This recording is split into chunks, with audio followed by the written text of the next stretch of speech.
聖誕機票又貴又多人，跟我一齊上潮州睇下點樣30個鐘食咗18餐。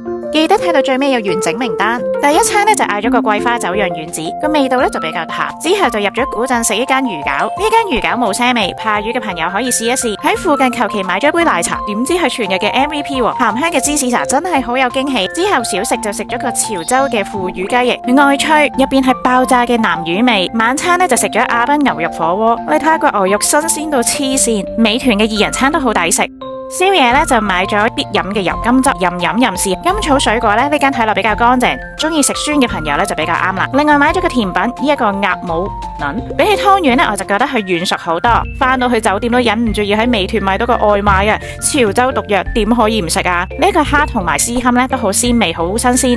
另外你睇個鮑魚好似溏心咁樣噶。第二朝呢早餐我哋就去咗食呢個麻醬嘅腸粉同埋好脆嘅蠔螺，新鮮又好食。咖喱醬醬。花生醬，